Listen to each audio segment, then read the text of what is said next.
बात कर लेते हैं ऑटिज्म एंड एडीएचडी की।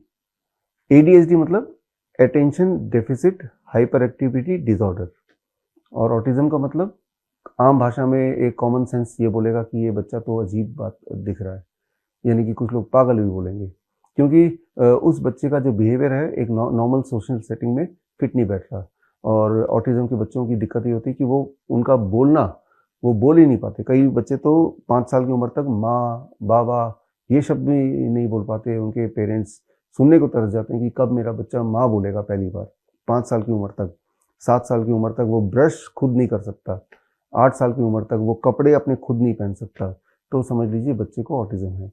तो ये क्लियरली डिस्टिंक्ट होता है उसका एक बिहेवियर, जो टाइमलाइन है बच्चे का कि इतने साल में ये बच्चा ये कर पाएगा। और वो जब बिहेवियरल चीज़ नहीं दिखती है, जैसे आई कांटेक्ट, कि आप देखेंगे एक नया जन्मा बच्चा भी आई टू आई देखता है, लेकिन वो बच्चे कभी आंखों में आंखें डाल के नहीं देखेंगे।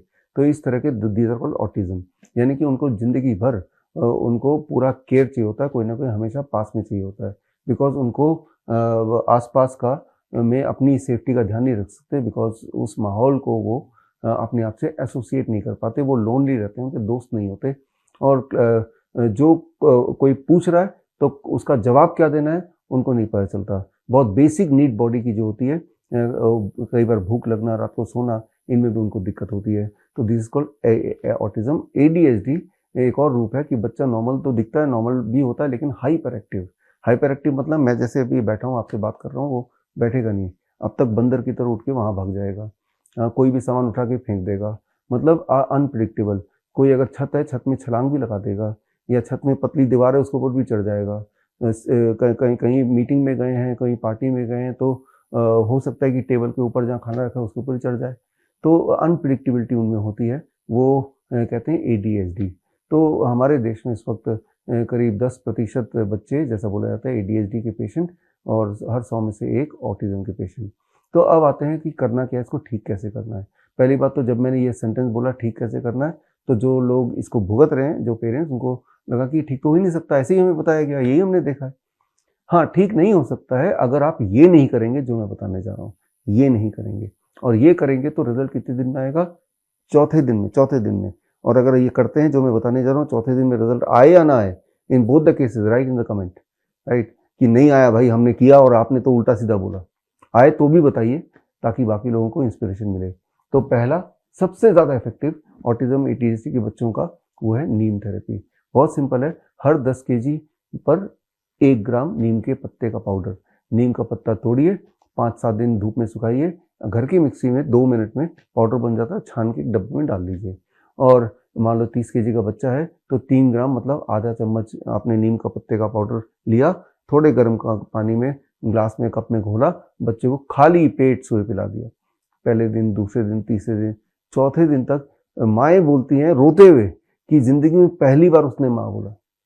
बच्चे 7वें दिन तक बोलते हैं कि वो कपड़ा खुद से पहनने लगा। 8वें दिन, 10वें दिन बोलते हैं कि अब पहली बार जिंदगी में ब्रश खुद से कर रहा है और आंखों में आंखें डाल के बात कर रहा है। तो कितने दिन में?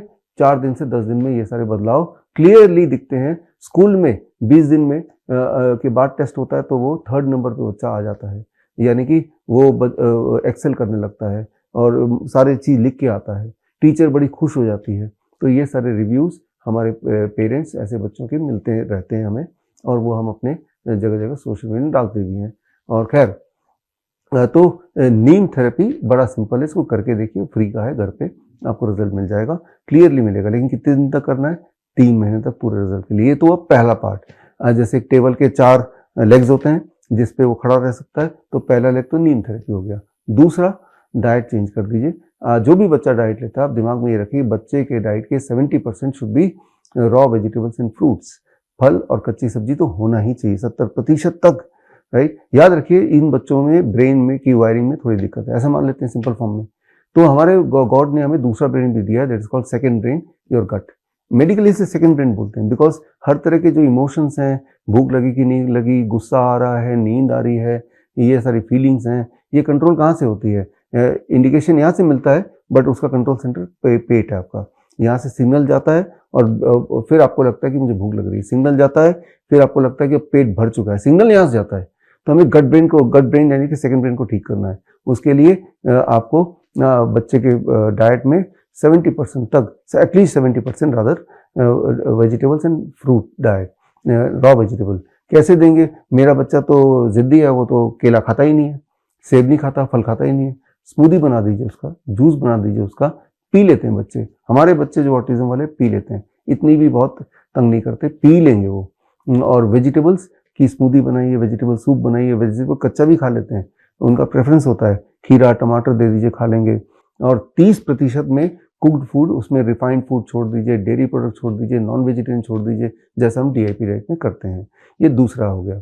तीसरा जो बहुत ही महत्वपूर्ण है, बहुत फास्ट काम करेगा, आप अपने घर के पास कोई पार्क होगा, कोई गार्डन हो, वहाँ ले जाइए बच्चे को, 45 मिनट्स कम से कम नंगे पैर वो खेले कूदे बैठे, ऐसा छोड़ दीजिए। नंगे पैर, जूते चप्पल नहीं है उसके पास, सामने ग्राउंड है, सामने गार्डन है, जो मर्जी करे, बिताए टाइम, राइट। ये हो गया तीसरा लेग, राइट। और चौथा जो लेग है, that is very very simple and very very effective, lot of sunshine, lot of light, right. दिन में उजाले में रहे और सनसेट के बाद बहुत उजाला उसकी आंखों में नहीं पड़नी चाहिए, यानी कि सोने से 2 घंटे पहले बहुत फ्लैशी लाइट्स ना हो, स्क्रीन टाइम कम हो, बहुत इंपॉर्टेंट है, स्क्रीन से बचाना है। आप देखेंगे ऑटिज्म ADHD के बच्चे रैंडमली देखेंगे, उनके हाथ पे आईपैड या ये जो मोबाइल परमानेंटली रहता है, वो इलेक्ट्रोमैग्नेटिक फील्ड से घिरे रहते हैं। एक एक्सपेरिमेंट करके देखिए, जो बच्चा आपको लगता है सबसे ब्रिलियंट बच्चा है, उस बच्चे को पकड़िए, उसे बोलिए ये मोबाइल है, इसके साथ रोज 8 घंटे आपको बिताना है। 1 हफ्ते बाद वही बच्चा ADHD का पेशेंट बनता हुआ दिखेगा, एजिटेटिंग हो जाएगा, एग्रेशन बढ़ जाएगा, बात नहीं मानेगा, रेस्पॉन्ड नहीं करेगा, तो वही वाले सिम्टम हो जाएंगे जो ADHD वाले सिम्टम है। तो आजकल आप देखेंगे ADHD इतना बढ़ गया, लेकिन आप ये भी देखेंगे कि बच्चों में जो जमीन से जुड़ने वाली बात वो खत्म हो गई, पेरेंट्स की वजह से, हालात की वजह से, और साथ में स्क्रीन टाइम बहुत ज्यादा बढ़ गया, बेहद ज्यादा बढ़ गया, और जिससे एक नॉर्मल, अधिकतर पेरेंट बोलते हैं कि हमारा बच्चा पहले आई टू आई कांटेक्ट करता था, पहले बोलता था माँ बाप, पहले 1 to 10 सुनाता था, लेकिन धीरे धीरे ये सारी चीजें वो भूलता जा रहा है। तो समझ नहीं हुआ बात है कि धीरे धीरे अनजाने में आप कुछ ऐसा कर रहे हैं इंट्रोड्यूस, जिससे बच्चे का जो बुद्धि है वो मंद बुद्धि में कन्वर्ट हो गई। ये करके देखिए, बड़ी से बड़ी बीमारी का आसान से आसान इलाज घर बैठे ही हो सकता है। अधिक जानकारी के लिए कांटेक्ट करें नियरेस्ट Dr. BRC Clinic @